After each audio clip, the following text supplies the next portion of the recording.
ಅಕ್ರಮ ಆಗಿದೆ. ಬರೀ ಪಶುವೈದ್ಯಾಧಿಕಾರಿ ಜೊತೆಲಿ KS ನನ್ನ ಹತ್ರ ಇರೋಂಥ KS ಅಲ್ಲಿ ಇಂಟರ್ವ್ಯೂ ಮಾರ್ಕ್ಸ್ಗೆ ಬರೀ 25 ಮಾರ್ಕ್ಸ್ಗೆ 1.5 ಕೊಟ್ಟು ಇಂಟರ್ವ್ಯೂಲಿ ಕ್ಯಾಂಡಿಡೇಟ್ಸ್ ಸಮೇತ ವಿತ್ ಮೆಂಬರ್ ಸಮೇತ ನಾನು FIR ಮಾಡಿದ್ದೆ. ಅದ್ರ ಮೇಲೆ CBI ತನಿಖೆ ಆಗಬೇಕು. ಬರೀ ಪಶುವೈದ್ಯಾಧಿಕಾರಿಗಳು ಮತ್ತು KS ಅಲ್ಲಿ ಇಷ್ಟೇ ಅಂತಲ್ಲ ಸರ್, ಪ್ರತಿಯೊಂದು ಎಕ್ಸಾಮ್ಸಲ್ಲೂ ಲಾಸ್ಟ್ 5 ಇಯರ್ಸಲ್ಲಿ KPSC ಸಾವುಕಾರ ಶಿವಶಂಕರಪ್ಪ ಅವರ ಅವಧಿಯಲ್ಲಿ ಏನಿತ್ತು ಪ್ರತಿಯೊಂದು ಎಕ್ಸಾಮಲ್ಲೂ ಭ್ರಷ್ಟಾಚಾರ ಆಗಿದೆ. ಆ ಮೆಂಬರ್ಸ್ ಕೂಡ ಇನ್ವಾಲ್ವ್ಮೆಂಟ್ ಇದೆ.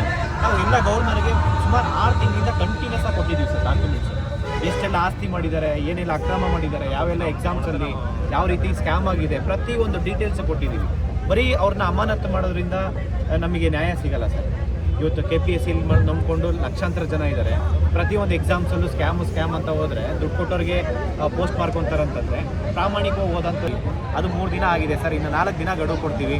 4 ದಿನದಲ್ಲಿ KPSC ಮೇಲೆ ಕ್ರಮ ತೊಗೊಂಡಿಲ್ಲ ಅಂತಂದರೆ KPSC ಕಮ್ಸ್ ಅಂಡರ್ DPR ಮತ್ತು KPSC ಅಂದರೆ ಹೈಯರ್ ಎಜುಕೇಷನ್ ಬರುತ್ತೆ ಸರ್. ಇಲ್ಲ ಅಂತಂದರೆ ಮಾನ್ಯ ಮುಖ್ಯಮಂತ್ರಿ ಅವ್ರ ರಾಜೀನಾಮೆಗೆ ಒತ್ತಾಯ ಮಾಡಬೇಕಾಗುತ್ತೆ. ದಯವಿಟ್ಟು ಮಾನ್ಯ ಮುಖ್ಯಮಂತ್ರಿಯವರು DK ಶಿವಕುಮಾರ್ ಸರ್ ಇದ್ರ ಬಗ್ಗೆ ತುಂಬ ಗಂಭೀರವಾಗಿ ತಗೊಂಡು KPSCಲಿ ಆಗ್ತಾ ಇರೋಂಥ ಅಕ್ರಮಗಳನ್ನು CBI ತನಿಖೆ ಕೊಡಿ. ಇದರಲ್ಲಿ ಯಾರ್ಯಾರು ಪಾತ್ರ ವಹಿಸಿದರೆ ಅಷ್ಟು ಜನಕ್ಕೆ ಕ್ರಮ ಆಗಬೇಕು. ಯಾವುದೇ ಕಾರಣಕ್ಕೂ ನಾವು ಇಲ್ಲಿ ಬಿಡಲ್ಲ ಸರ್. ಇಡೀ ರಾಜ್ಯಾದ್ಯಂತ ಹೋರಾಟ ಮಾಡ್ತೀವಿ. ಯಾಕೆಂತಂದರೆ ಬರೀ KPSC ಅಂತಲ್ಲ ಸರ್, ಶಿಕ್ಷಣ ವ್ಯವಸ್ಥೆನೂ ಅಷ್ಟೇ. ಇವತ್ತು ಮೋರ್ ದೆನ್ 80,000 ವೇಕೆನ್ಸಿ ಇದೆ ಇವತ್ತು ಶಿಕ್ಷಣ ಇಲಾಖೆಯಲ್ಲಿ. ಬರೀ 15,000 ಪೋಸ್ಟ್ ಕಾಲ್ ಮಾಡ್ತಿದ್ದಾರೆ. 15 ಅದರಲ್ಲಿ ಎಕ್ಸಾಮ್ ಪ್ಯಾಟ್ರನ್ನು ತುಂಬ ಚೇಂಜಸ್ ಇದೆ. ಬರೀ ಆಬ್ಜೆಕ್ಟಿವ್ ಟೈಪಿಂದ ಮುಂಚೆ ಸಡನ್ ಆಗಿ ಸ್ಪೆಷಲ್ ರೆಕ್ರೂಟ್ಮೆಂಟ್ ರೂಲ್ ಅಂತ ಒಂದು ಡಿಸ್ಕ್ರಿಪ್ಟಿವ್ ಇಟ್ಟಿದ್ದಾರೆ. ಇಡೀ ಇಂಡಿಯಾದಲ್ಲಿ ಎಲ್ಲೂ ಇಲ್ಲ. ಆ್ಯಸ್ ಪರ್ 2021 ರೂಲ್ ಕರ್ನಾಟಕದಲ್ಲೂ ಗ್ರೂಪ್ ಸಿ ಸಿಲಬಸ್ ಅಂತಂದರೆ 2 ಪೇಪರ್ ಇರುತ್ತೆ. ಒಂದು GK ಪೇಪರು, ಒಂದು ಸ್ಪೆಸಿಫಿಕ್ ಪೇಪರ್. ಆದರೆ ಇವತ್ತು 200 ಮಾರ್ಕ್ಸ್ ಡಿಸ್ಕ್ರಿಪ್ಟಿವ್ ಇಟ್ಟಿದ್ದಾರೆ. ಅದನ್ನು ತೆಗಿಬೇಕಂತ ಹೇಳಿ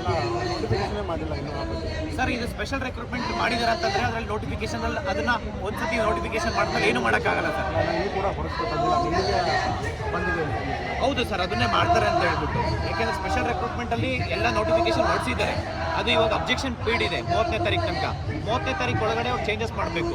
ಅವ್ರಿಗೂ ಅಷ್ಟೇ ಸರ್, 30ನೇ ತಾರೀಕು ಒಳಗಡೆ ಚೇಂಜಸ್ ಮಾಡಿಲ್ಲ ಅಂತಂದರೆ ರಾಜ್ಯಾದ್ಯಂತ ಹೋರಾಟ ಮಾಡ್ತೀವಿ. ಮತ್ತು ಪ್ರೈಮರಿ ಸ್ಕೂಲ್ ಟೀಚರ್ಸ್ದು ಸಾಮಾನ್ಯ ಶಿಕ್ಷಕರಂತ ನೇಮಕ ಮಾಡಬೇಕು. ಮತ್ತು ಇದು ನೋಡಿ, ಸಂಗೀತ ಟೀಚರ್ಸ್ ಮಾಡಿಲ್ಲ, ಚಿತ್ರಕಲೆ ಟೀಚರ್ಸ್ ಮಾಡಿಲ್ಲ, ಹಿಂದಿ ಟೀಚರ್ಸ್ ಮಾಡಿಲ್ಲ, ಫಿಸಿಕಲ್ ಟೀಚರ್ಸ್ ಇಲ್ಲ ಅದರಲ್ಲಿ, ಮತ್ತು ಮರಾಠಿ ಟೀಚರ್ಸ್ ಇಲ್ಲ. ಇವೆಲ್ಲ ಟೀಚರ್ಸು ಅದನ್ನು ಇನ್ಕ್ಲೂಡ್ ಮಾಡ್ಬೇಕು ಸರ್. ಮೋರ್ ದೆನ್ 80,000 ವೇಕೆನ್ಸಿ ಇದೆ. ಮತ್ತು ಏಜ್ ರಿಲ್ಯಾಕ್ಸೇಷನ್ 5 ವರ್ಷ ಕೊಟ್ಟಿದ್ದಾರೆ ರಾಜ್ಯ ಸರ್ಕಾರ. ಈ ಎಜುಕೇಷನ್ ಡಿಪಾರ್ಟ್ಮೆಂಟಿಂದ 5 ವರ್ಷ ಏಜ್ ರಿಲ್ಯಾಕ್ಸೇಷನ್ ಇಂಪ್ಲಿಮೆಂಟ್ ಮಾಡ್ತಾ ಇಲ್ಲ. ಇದನ್ನು ನಾವು ಖಂಡಿಸಿ ಹೋರಾಟ ಮಾಡ್ತಾ ಇದ್ದೀವಿ ಸರ್.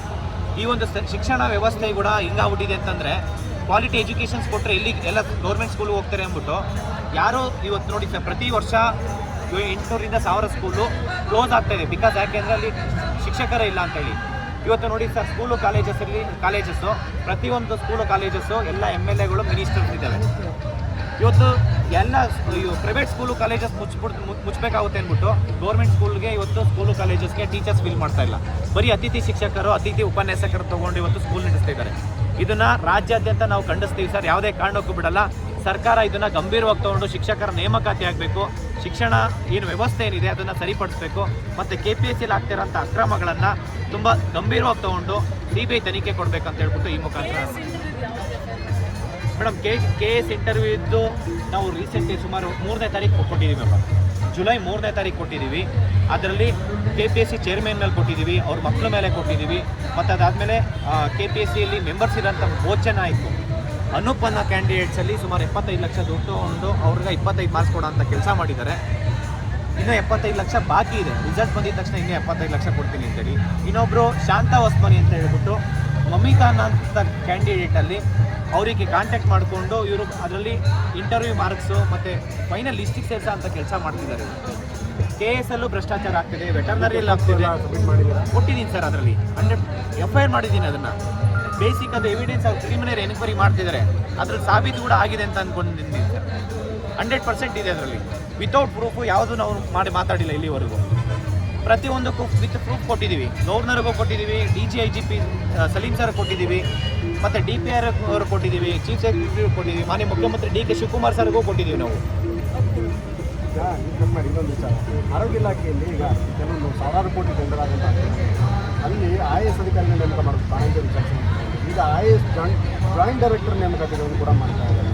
ಇದು ಎಷ್ಟು ಮಟ್ಟಿಗೆ ಸರಿ ಸರ್ ಇದೆಲ್ಲ ಕಂಪ್ಲೀಟ್ ಏನಂತಂದರೆ ಓವರಾಲ್ ಸ್ಕ್ಯಾಮ್ ಮಾಡೋದು. ಅವ್ರಿಗೆ ಯಾರು ಬೇಕಾ ಅವ್ರನ್ನ ಅಧಿಕಾರಿಗಳನ್ನ ಆ ಅಧಿಕಾರಿಗಳನ್ನ ಹಾಕೊಳ್ಳೋದಕ್ಕೂ 5 ಕೋಟಿ 10 ಕೋಟಿ ದುಡ್ಡು ಕೊಟ್ಟು ಮಧ್ಯವರ್ತಿಗಳು, ಅದರಲ್ಲಿ ಅದಕ್ಕೆ ಅಂತ ಸಪ್ರೇಟ್ ಏಜೆಂಟ್ ಇರ್ತಾರೆ ಮತ್ತು ಅವ್ರಿಗೆ ಬೇಕಾಗಿರೋಂಥವ್ರಿಗೆ ಟೆಂಡರ್ ಕೊಡ್ತಾರೆ. ಇವ್ರು ಯಾರೋ ಬೇರೆಯವರು ಸಾಮಾನ್ಯ ಜನಗಳು ಹೋಗಿ ಯಾರು ಕ್ಲಾಸ್ 1 ಟೆಂಡರ್ ಇದು ಕ್ಲಾಸ್ 1 ಕಾಂಟ್ರಾಕ್ಟ್ ಲೈಸೆನ್ಸ್ ಇದ್ರೂ ಅವ್ರಿಗೆ ಯಾರಿಗೂ ಕೊಡಲ್ಲ ಸರ್. ಯಾರಿಗೆ ಬೇಕೋ ಅವ್ರಿಗೆ ಅಷ್ಟೇ ಕೊಡ್ತಾರೆ ಇವರು. IAS KS ತರೋದ್ರ ಜಾಗಕ್ಕೆ ಒಬ್ಬ ಜಾಯಿಂಟ್ ಡೈರೆಕ್ಟರ್ ತರ್ತಾ ಇದ್ದಾರೆ ಸರ್ ಅದೇ ಕೋಟಿ ಟೆಂಡರ್ ಆಗುವಂಥ ಪೊಸಿಷನ್ ಇದೆ ಸರ್. ಈಗ IAS KS ಆಫೀಸರ್ ಬಂದರೆ ಅಷ್ಟು ಭ್ರಷ್ಟಾಚಾರ ಮಾಡೋಕ್ಕಾಗಲ್ಲ ಸರ್. ಅವ್ರು ಲೀಗಲಿ ಮಾಡ್ತಾರೆ. ಇವ್ರನ್ನ ಜಾಯಿಂಟ್ ಡೈರೆಕ್ಟ್ರು ತೊಗೊಂಬಂದರೆ ಇಲ್ಲೀಗಲಿ ಎಷ್ಟು ಬೇಕಾದ್ರೂ ಅಷ್ಟಕ್ಕೆ ಯಾವುದಕ್ಕೆ ಬೇಕಾದ್ರೂ ಅಲ್ಲಿ ಬಿಡ್ಲಿಗೆ ಸೈನ್ ಹಾಕ್ಕೋಬೋದು. ಇವ್ರ ಮೇಲೆ ಏನಾಗುತ್ತೆ ಸರ್ ಜಾಸ್ತಿ ಅಂತಂದರೆ ಸಸ್ಪೆಂಡ್ ಆಗ್ಬೋದಾ, ಇಲ್ಲ ಅವ್ರ ಮೇಲೆ ಏನಾದ್ರು ಕ್ರಮ ತೊಗೊಂಡ್ರೆ ಎಷ್ಟು ಒಂದು ವಾರ 15 ದಿನ ಜೈಲಿಗೆ ಹೋಗ್ತಾರಾ ಅಷ್ಟೇ, ಮತ್ತೆ ವಾಪಸ್ ಬರ್ತಾರೆ. ಈ ಥರ ಕೇಸ್ ಎಷ್ಟಾಗಿಲ್ಲ ಸರ್.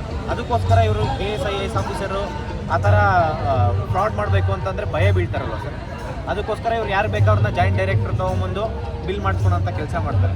ಇದ್ರ ಮೇಲೆ ಸೀರಿಯಸ್ ತನಿಖೆ ಆಗಬೇಕು ಸರ್.